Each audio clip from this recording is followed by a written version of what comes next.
Ang kasong ito ay sobrang nakakalungkot, lalo na ito'y pinagdaanan ng ating inosenteng kababayan na nagsusumikap lamang na magkaroon ng magandang kinabukasan. Magandang araw at welcome mga kakwentuhan. Sa mga taong mahilig sa mga true stories, true crime at kakaibang kwento, please subscribe and turn on ang notification bell para lagi kayong updated sa ating mga video. Nag-upload po kami ng mga bagong kwento, 1 hanggang 2 beses kada linggo. Noong May 19, 2018, inaasikaso ng dalagang Pinay na si Justin Valdez ang kanyang mga papeles para sa renewal ng kanyang residency permit sa bansang Ireland. Pagkatapos noon, pumunta siya sa gym para sa regular niyang workout. Natapos siya mga bandang 4:20 ng hapon at dapat diretso na itong uuwi sa kanilang bahay. Pero habang palabas siya ng gym, nakatanggap siya ng text message mula sa kanyang ina, nakikisuyo kung pwede ba siyang bumili ng tinapay bago siya umuwi. Sinunod naman ito ng dalaga kaya sumaglit siya sa isang grocery store bago pumunta sa bus stop. 5:40 ng hapon, sumakay siya doon sa bus number 185 na may rutang papuntang Bray kung saan madadaanan nito ang village na tinitirhan nila. Dumating ang bus sa Enniskerry bandang 6 p.m. at pagkababa niya sa bus stop, dumiretso na itong naglakad pa uwi. Ang tahanan ng mga Valdez ay nasa isang rural area, kaya depende sa bilis ng iyong paglakad, tatagal ng mga nasa 15 hanggang sa 20 minutes ang paglalakad mula sa bus stop hanggang sa kanilang bahay. Ito ay karaniwang ruta niya na araw-araw, kaya pamilyar na siya sa buong lugar. Gayunpaman, ng gabing iyon, hindi na nakarating si Justin sa kanilang bahay. Nang mga oras na iyon, ang ina ni Justin na si Teresita ay nag-aabang naman sa bahay at paulit-ulit itong sumusulyap sa bintana para tingnan kung nakarating na ba ang anak. Subalit tumaan pa ang halos 30 minuto, wala pa rin kahit anino nito. Doon na siya simulang kinabahan dahil palagi namang nagko-contact si Justin sa kanila kung malilate man ito ng uwi o kung may magbabago sa kanyang mga plano. Sinubukan rin niyang tawagan ng telepono nito pero hindi siya sumasagot o nagre-reply man lang sa sinisend niyang mensahe. Dahil hindi siya mapakali, hindi na siya nagsayang pa ng dagdag na oras at lumabas ito ng bahay upang hanapin ang anak at naglakad papunta sa bus stop. Gayunpaman hindi niya ito nakita sa daanan o maging sa mismong babaan ng bus.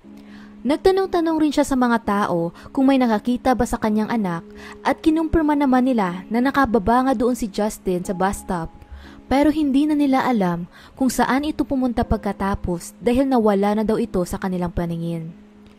Bilang ito ay kapansing-pansing Asian, mabilis siyang naalala ng mga dumadaan at ayon sa kanila, nakasuot daw ito ng gray leggings, puting t-shirt, running shoes at dark na jacket. Pero ang tanong ngayon, nasaan na ito at anong nangyari sa kanya? Sa pag-aalala, tumakbo ang kanyang ina sa paligid ng village para hanapin siya, tinatawag ang kanyang pangalan, ngunit wala siyang makitang bakas ng anak kahit saan. Nang puntong iyon, nagpasya na siyang tumawag sa pulisya para humingi ng tulong at sa kabutihang palad, umaksyon naman sila kaagad. Habang naghahanap ang ibang mga officers sa kay Justin, ang iba naman ay inimbestigahan ang buhay nito, pamilya at mga kaibigan upang tingnan kung may posibilidad ba na ito ay lumayas. Kilalanin natin ngayon kung sino ba si Justin Valdez. Ipinanganak si Justin noong June 29, 1993 sa simpleng bayan ng Aritao sa Nueva Vizcaya kung saan ang pangunahing kabuhayan ng mga tao doon ay pagsasaka. Hindi naman ganoon kayaman ang kanilang pamilya pero nagsusumikap ang kanyang mga magulang na sina Danilo at Teresita Valdez para mapunan ang pang-araw-araw nilang pangangailangan. Kalaunan sa pagnanais nilang mabigyan ng mas magandang buhay ang anak, nagpasya silang makipagsapalaran sa bansang Ireland. Nagpatuloy ng pag-aaral si Justin sa Pilipinas habang regular namang nagpapadala ng pera ang kanyang mga magulang sa kanya at pati na rin sa kanilang mga kamag-anak na nag-aalaga dito. Di tumagal, nang nakapag-ipon na sila ng sapat na pera, nagawa rin nilang mailipad ang kaisa-isa nilang anak sa Ireland para makasama na nila ito. Dumating si Justin sa Ireland noong taong 2015 at tumira ito kasama ng kanyang mga magulang sa village ng Enniskerry. Matalino, mabait at mataas ang pangarap.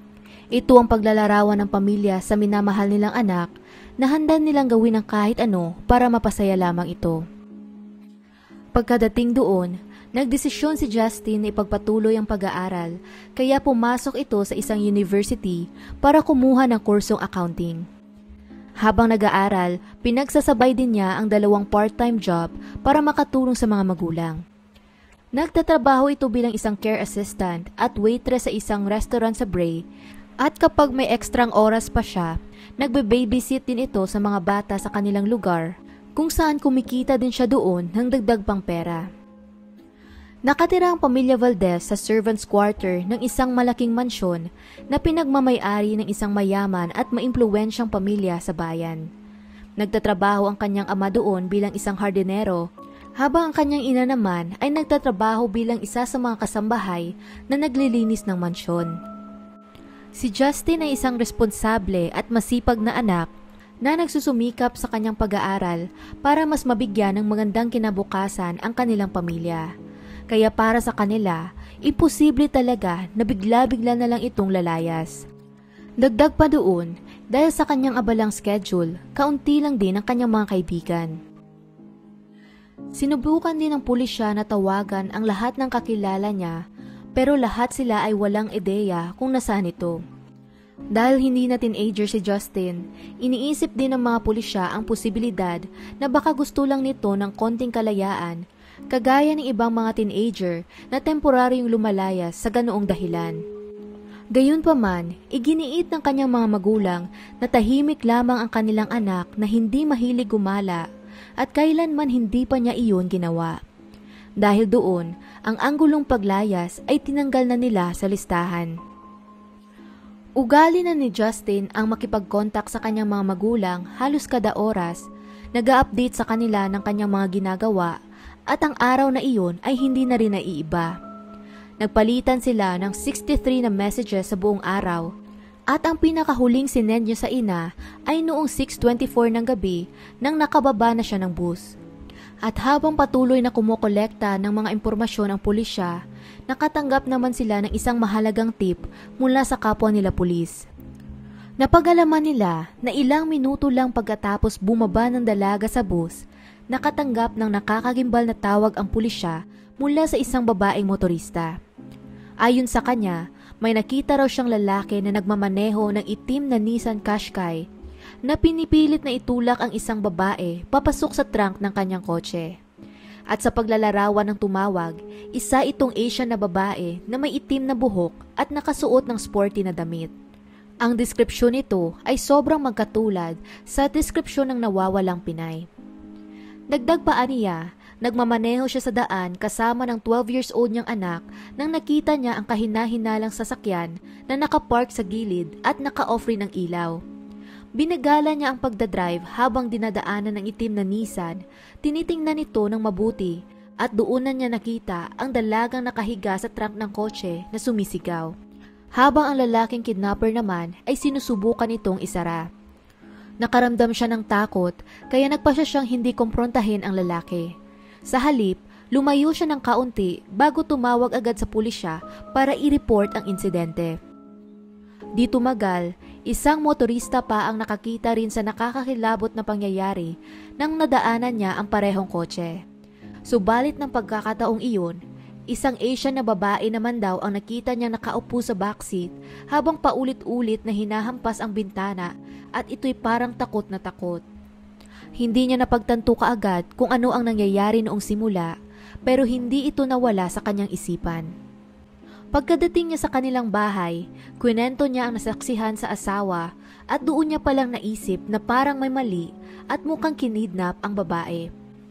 Bandang 7:20 ng gabi, tumawag siya sa pulisya at inireport ang tungkol sa isang kinidnap na babae.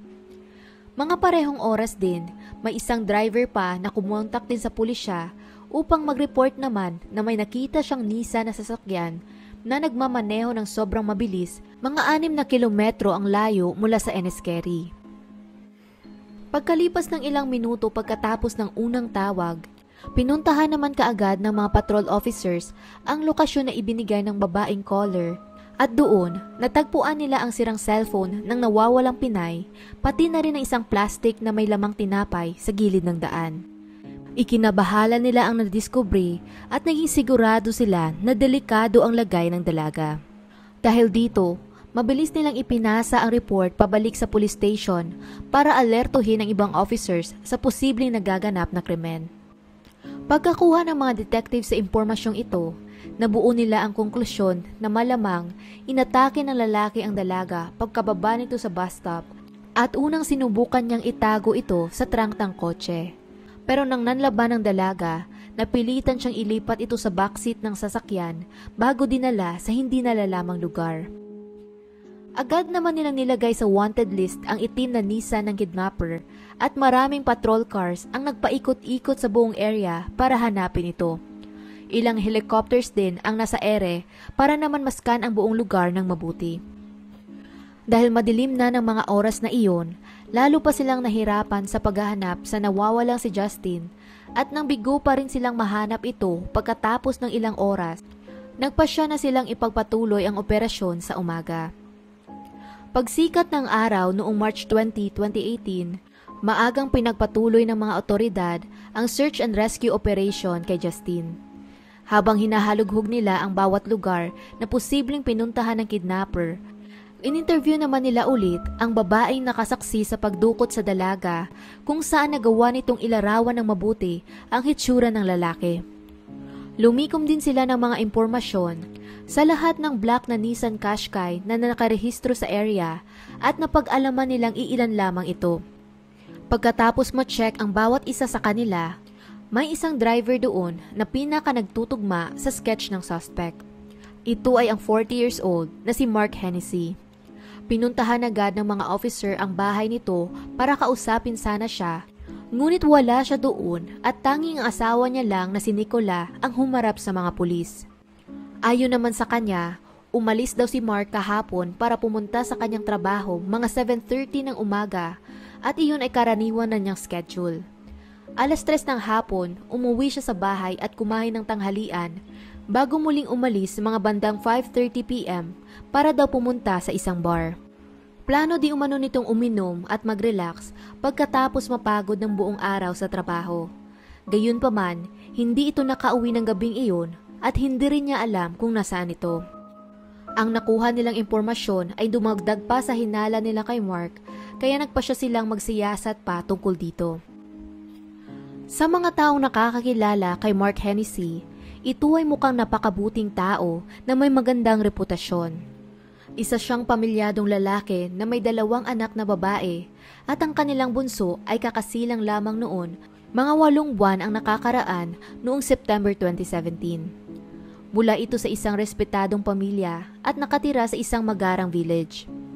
Nagtatrabaho si Mark bilang isang estimator para sa mga construction sites at kumikita siya doon ng malaking sahod na sobra-sobra para sa kanyang pamilya. Wala itong criminal record at kailanman hindi nagkaproblema sa batas, kaya maging ang pulis siya ay nahirapang maniwala na ang isang mukhang mabuting mamamayan kagaya niya ay kayang gumawa ng ganoong klaseng krimen. Gayunpaman, alam din naman nila na hindi ito imposibleng mangyari. Binisita din ng pulisya ang bar na pinuntahan nito kahapon para magtanong-tanong at kinumpirma naman ng mga staff na uminom nga si Mark doon pero hindi daw siya nagtagal.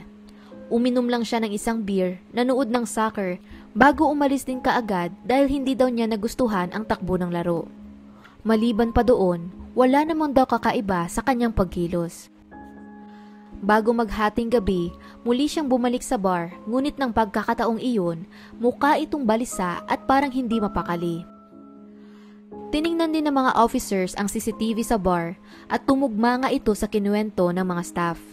Humigit kumulang mga 10 minuto lamang itong nanatili sa bar bago umalis doon mga bandang 5:40 ng hapon. Naglakad ito patungo sa kanyang sasakyan habang may kausap sa telepono at pagkasakay niya sa kotse, nagmaneho ito kaagad papalayo. Mga bandang 11 ng gabi, bumalik ito sa bar at nakipag-usap sa kilala niyang magkasintahan malapit sa pinto bago umalis din kaagad. Ang palaisipan nila ngayon ay kung nasaan si Mark sa pagitan ng 5:40 ng hapon hanggang 11 ng gabi Ano ang kanyang ginagawa at bakit hindi siya umuwi ng bahay.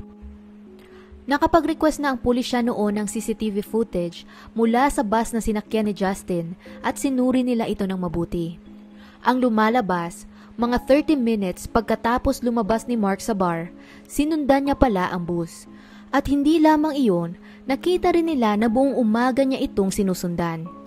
Dahil dito, lalo pang lumakas ang kanilang hinala na parang may masama talaga itong binabalak. Pinagpatuloy nila ang paghahanap sa kotse ni Mark at pati na rin sa nawawalang dalaga dahil walang duda na ang pagkawala ng dalawa ay konektado. Nang puntong iyon, kinonsidera na rin pangunahing suspect si Mark sa kidnapping ni Justin. Naging kritikal ang mga sumunod na oras, subalit sadyang nahirapan silang itrack ito. Hindi din nila matrace ang kanyang cellphone dahil ito ay nakapatay. Ginamit niya ito para tawagan ng asawa ng isang beses, ngunit nagsabi lamang siya na hindi siya muling makakauwi ng araw na iyon. Napag-alaman din nila na pinuntahan daw ni Mark ang kanyang pamilya, pero nang nagbakaawa sila sa kanya na isuko na ang sarili, tumanggi ito at umalis agad. Inireport ng mga magulang ni Mark ang pagpunta niya doon sa pulisya, pero sa kasamaang palad, hindi na nila ito naabutan. Sa pagnanais na makakuha kaagad ng leads, humingi na rin sila ng tulong sa publiko sa pamamagitan ng media, nakikiusap sa lahat ng may alam sa kinaroroonan ni Justin at Mark o kahit nakakita man lang ng sasakyan nito na lumapit sa kanila. Sa kabutihang palad, naging epektibo naman ito. Isang babae na nakikinig sa press conference ay nag-report na may nakita siyang kaparehong Nissan Qashqai sa daan at ang driver nito ay kamukha din daw ng picture na pinakita sa TV. Sinundan niya di umano ang sasakyan hanggang sa Cherrywood Park para makasigurado na iyon ang suspect at nang makita niya ito ng malapitan, tumawag siya kaagad sa pulisya. Rumisponde sila ng mabilis sa report at inabutan nga nila si Mark na nakaupo sa loob ng kotse na nababalot ng dugo. Mahigpit itong tumanggi na lumabas ng kanyang sasakyan at pinagbantaan niya rin ang mga police officer na naging dahilan upang mapilitan silang barilin ito. Tinamaan ang suspect sa balikat kaya nagawa nilang hilahin ito palabas ng kotse at dalhin sa ambulansya. Hinalughog nila ang buong sasakyan pagkapalabas kay Mark, pero sa kasamaang palad, wala doon ang nawawalang si Justin. Tinanong din nila kung nasaan ang dalaga, ngunit hindi talaga bumitaw si Mark ng kahit isang salita. Nang puntong iyon, nilapatan siya ng pangunang lunas ng mga medic bago dinala sa hospital. Sinubukan ng mga doktor na iligtas ang kanyang buhay, umaasang malalaman nila kung saan niya dinala ang Pinay, pero nakita nilang hindi lamang pala sa balikat ang kanyang tama. Tumalsik ang bala na tinamaan din ang ulo nito at yun ang naging dahilan ng kanyang pagkamatay kalaunan. Lumalabas din na ang dugo sa kanyang muka at katawan nang nahuli siya ng pulisya ay hindi sa biktima kundi kay Mark mismo. May mga saksak ito sa kanyang braso at leeg at spekulasyon ng pulisya. Ginawa niya iyon para subukang tapusin ang sariling buhay sa takot na mailantad sa lahat ang kanyang tunay na pagkatao kapag nahuli siya ng mga otoridad. Ang pamilya Valdez na hindi mapakali sa kakahanap sa anak ay naging dismayado naman dahil bagaman nahanap na ang suspect, hindi pa rin natatagpuan ang nawawalang si Justin. Gayunpaman, may nahanap ang mga otoridad na note sa sasakyan pero nahirapan silang mabasa ito dahil sa dugo. Ang tanging mga salita lang na nakuha nila ay sorry at Pax Castle. Inisip nila kaagad na maaring iyon ay lokasyon kung saan dinala ni Mark ang dalaga. Ngunit na mga oras na iyon, maliit na lang ang paniniwala ng pulisya na buhay pa ang biktima. Sa kabila nun, ipinagpatuloy pa rin nila ang paghahanap dito habang walang tigil naman ang pagdarasal ng mga magulang ni Justin na makauwi ito ng ligtas sa kanila. Sinuyod ng pulisya ang mapunong lugar banda sa timog na bahagi ng Dublin na nakalagay din sa note na iniwan ni Mark. Doon, una nilang nakita ang bag ng Pinay na may lamang mga papeles na may pangalan ni Justin. Noong March 21, 2018, 2 araw pagkatapos siyang makidnap, nahanap din nila ang mga labi nito sa kakahuyan at nakumpirma nila na iyon ang nawawalang Pinay na si Justin Valdez. Sa otopsiya ng mga labi ng dalaga, napag-alaman nilang ito ay pinatay noong mismong gabi ng pagdukot. Ang kanyang cause of death ay manual strangulation o pagsasakal at ang nakakalungkot pa, nakumpirma din nila na ito ay pinagsamantalahan. Natagpuan nila ang DNA ni Mark sa katawan ni Justin at isang bagay pa, may nakita rin silang maliliit na amount ng pinagbabawal na gamot pagkakandak nila ng toxicological examination. Hindi gumagamit ng droga si Justin, pero si Mark naman ay nakitaan ng malaking dose ng substance na ito sa kanyang katawan. Ang lumalabas, kamakailan lang sobrang inabuso nito ang alak at pinagbabawal na gamot na maaaring nagpapaliwanag kung paano ito napunta sa sistema ni Justin. Sa investigasyon pa ng pulisya, nalaman nila na hindi na maayos ang pagsasama ni Mark at ng kanyang asawa. Madalas rin silang nag-aaway dahil sa paggamit nito ng droga at sa pagdami ng kanyang mga utang. Nag-install din siya ng dating app na Tinder sa kanyang telepono kung saan nakikipag-chat siya doon sa iba't ibang mga babae. Maliban pa dito, nagsabi din ang kanyang mga kakilala sa bar na madalas nila itong makitang nakikipaglandian sa mga babaeng pumupunta doon. Sa huli, napagpasyahan ng mga detective na ang motibo sa pagpatay ay dahil sa sexual na pagnanasa ng suspect at nagkataon lang na si Justin ang nakita niya nang siya ay naghahanap ng biktima.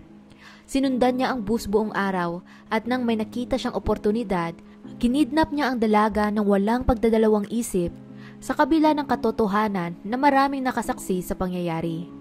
Dinala niya ito sa malayong lugar, pinagsamantalahan at sinakal hanggang sa kanyang mapatay. Nang sinuri nila ang cellphone ng dalawa, nakita nila na hindi sila konektado at kailanman hindi sila nag-usap dati. Gayunpaman, sa kanilang pag-iimbestiga, may nagbago sa opinyon ng mga detective tungkol sa totoong dahilan ng pagdukot sa dalaga. Napag-alaman nilang ilang beses nang dinaanan ni Mark ang parehong ruta na dinadaanan palagi ni Justin. Nagpapahiwatig ito na ang pagpatay sa dalaga ay hindi random lamang na krimen, bagkus ito ay matagal niya nang sinusundan at inoobserbahan sa malayo. At noong March 19, saka lang niya ito inatake at dinukot nang nakakita siya ng oportunidad. Hinintay niya talaga itong makasakay ng bus, sinundan iyon hanggang nakarating sila sa Enniskerry at pagkababa niya, tinupad niya ang kanyang masamang plano. Ikinagulantang naman ng mga tao ang nakakalungkot na trahedya dahil hindi naman nangyayari dati ang mga ganong bagay sa kanilang mapayapang lugar. Marami din ang dumamay sa pamilya sa ginanap na farewell ceremony para kay Justin.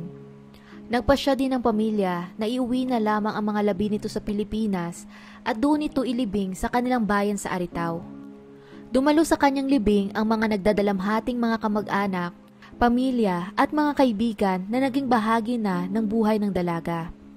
Hindi ko lubos maisip ang nararamdamang sakit at bigati ng kanyang mga magulang dahil sa pagkawala ng kanilang kaisa-isang anak na sobrang minahal nila. Isinakripisyo nila ang lahat para lamang mabigyan ito ng magandang buhay, pero nakakalungkot lang na ito ay nagtapos dahil sa isang demonyong lalaki.